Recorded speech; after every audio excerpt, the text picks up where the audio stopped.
আসসালামু আলাইকুম। আজকে আবার খবর নিয়ে আসলাম বন্ড মিডিয়া থেকে সিঙ্গেল কমিটির সভাপতি সাইদুর রহমান সাল্লিম কাসকাম ফালাইয়া কান্দে নেমিন। শোনেন সংবাদের শিরোনাম।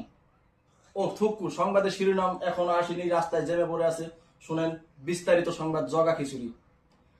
আমাদের গুলিস্তানের একজন রিপোর্টার জানিয়েছে গুলিস্তানে একদল কুত্তার মিছিল বের হয়েছে। কুত্তাগুলো মিছিল নিয়ে প্রধানমন্ত্রীর কাছে গিয়ে বলে তারা আর কতক্ষণ ন্যাংটা থাকবে। এই নিয়ে বাংলাদেশের প্রেসিডেন্ট, আমেরিকার প্রেসিডেন্ট বিলাই কিংডমের কাছে আবেদন করে বিলাই কিংডম জানিয়েছে তাদেরকে একটি করে ক্যাপ এবং এক জোড়া করে জুতা দেওয়া হবে। এই নিয়ে রাজপথে নেমেছে হাঁস এবং মুরগি। তাদের দাবি তাদেরকে ঠকানো হয়েছে। তাদের প্লাজো না বানিয়ে দিলে এই ঠান্ডায় আর দিবে না আন্ডা। আমাদের আরেকজন স্টাফ রিপোর্টার হারে হারামজাদা জানিয়েছে দেওবাড়া জঙ্গলে পিঁপড়া এবং হাতির মধ্যে লেগে যায় যুদ্ধ। যুদ্ধের সময় পিঁপড়ার পায়ের নিচে পড়ে কয়েক হাজার হাতি নিহত। এদিক দিয়ে একটি পিঁপড়ার পা ভেঙে যাওয়ায় পিঁপড়াটিকে ঘোড়ার গাড়ি দিয়ে উগান্ডা পাঠানো হয়েছে।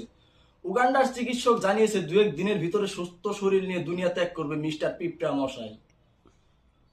এদিক দিয়ে আমার পাশে বসে থাকা আমার আজিজ মামা 3 মণ ভুসি খেয়ে একটা পাদ মারে। পাদে 180 বছর বয়সের যুবতী নিহত। গত 3 দিন আগে সখীপুর মহিলা কলেজ থেকে একটি যুবতী পাটা ছাগল হারিয়ে যায়। হারানোর সময় পরনে ছিল জিলাপি রঙের ছায়া এবং তেলাপোকা রঙের একটি ব্লাউজ। যদি কোনো পাষাণ ব্যক্তি ছাগলটির সন্ধান পেয়ে থাকেন যোগাযোগ করবেন সখীপুর মহিলা কলেজে। যোগাযোগের ঠিকানা 0191 লাস্টে 53। সন্ধান দিতে পারলে পাষাণ ব্যক্তিটিকে 500 জুতার বাড়ি দিয়ে পুরস্কৃত করা হবে। চলে আসছে মনে হয় সংবাদের শিরোনাম। ওহ নো, দুঃখিত, সংবাদের শিরোনাম এখনো আসেনি, যানজটে আটকা পড়ে আছে। আমাদের আরেকজন স্টাফ রিপোর্টার জানিয়েছে আমাদের ঐতিহ্যবাহী সরিষাটা বর্তাবিলে চিংড়ি মাছের সাথে ধাক্কা খেয়ে 5টা ডিঙ্গি নৌকা নিহত। বিষয়টা খুবই দুঃখজনক। সংবাদের শিরোনাম এখনো আসেনি, আসলে পরবর্তীতে জানিয়ে দেওয়া হবে।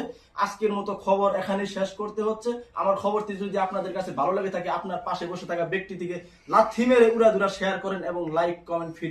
সবার জন্য প্রাণ ঢালা ভালোবাসা।